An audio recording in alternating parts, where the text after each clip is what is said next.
প্রিয়াঙ্কা লাইফস্টাইলের আরেকটি ব্লগে সবাইকে স্বাগত জানাই। সবাই কেমন আছো? আশা করছি খুবই ভালো আছো, আর তোমাদের ভালোবাসায় আমরাও খুব ভালো আছি। আজকে আমি এসেছি মাঠের বাগানে, আর এই ছোট্ট ছোট্ট গাছগুলো দেখছো, এগুলো হলো ভেন্ডি গাছ। আর এর মাঝখান দিয়ে যে মোটা পাইপটা গিয়েছে, এতে করে জল দেওয়া হচ্ছে ধানের জমিতে। আর আমি এখন কাটবো এই লাউ শাকের ডোক। মায়ের এবছর প্রচুর পরিমাণে লাউ শাক হয়েছে, আর আশেপাশের লোকজনও নিয়ে যাচ্ছে, আর আমরা বাড়িতে তো কেটে খাচ্ছি সব সময়। আর বৌদি তো সবজি কাটতে বসেছে, তাই আমি তাড়াতাড়ি করে কেটে এনে বৌদির কাছে দিয়ে দিলাম। আর তৃষ্ণার বাবা আর মেসো মিলে মাছ ধরেছে, কিছু মাছ জাগানো রয়েছে, আর এই মাছগুলো দিয়ে লাউ শাক আলু দিয়ে ঝোল হবে। তবে দুপুরের এই রান্না করে খাওয়া দাওয়া সেরে ঘুমিয়ে উঠে বিকালে এসেছি এই মাঠের মাঝখানে।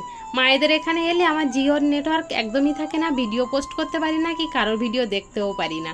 তাই প্রতিদিন আমার এই মাঠের মাঝখানে আসতে হয়। আর বিকালে ওই যে সূর্যটা ডুবে যাচ্ছে, দেখতে ভারী সুন্দর লাগছে, তাই না? আর ওই যে দূরের গ্রামের গাছপালাগুলো দেখছো, ওখানে কিন্তু বড় পিডব্লিউডির রাস্তা রয়েছে।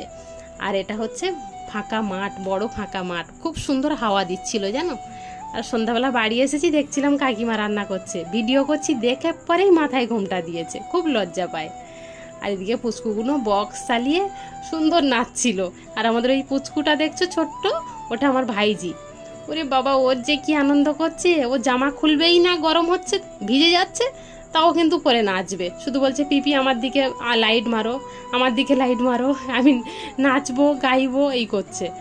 আর ঠাম্মা দেখছো দুই নাচ জামাই আর এক নাতিকে নিয়ে বসে বসে গল্প করছিল। অনেক আনন্দ হই হুল্লোড়ের পরে এখন বসেছি খেতে। তবে সন্ধ্যাবেলা তো, মানে সন্ধ্যা বলতে অনেকটা রাত হয়ে গিয়েছে, একটু অন্ধকার অন্ধকার লাগছে, তাই তোমরা একটু মানিয়ে নিও। আর আজকের রান্না হয়েছিল দেখো, কুমড়োর তরকারি, মাছের ঝাল, মাংস, তারপরে চাটনি, মিষ্টি, পাঁপড়, এগুলো ছিল, কিন্তু আমি তো সেগুলো খাইনি, তাই তোমাদেরকে দেখাতে পারিনি। তো যাই হোক, ভিডিওটা আজকের এই পর্যন্তই রাখছি। দেখা হচ্ছে আবার কাল। ততক্ষণ পর্যন্ত সবাই ভালো থেকো, সুস্থ থেকো, আর সবাইকে ভালো রেখো। টাটা।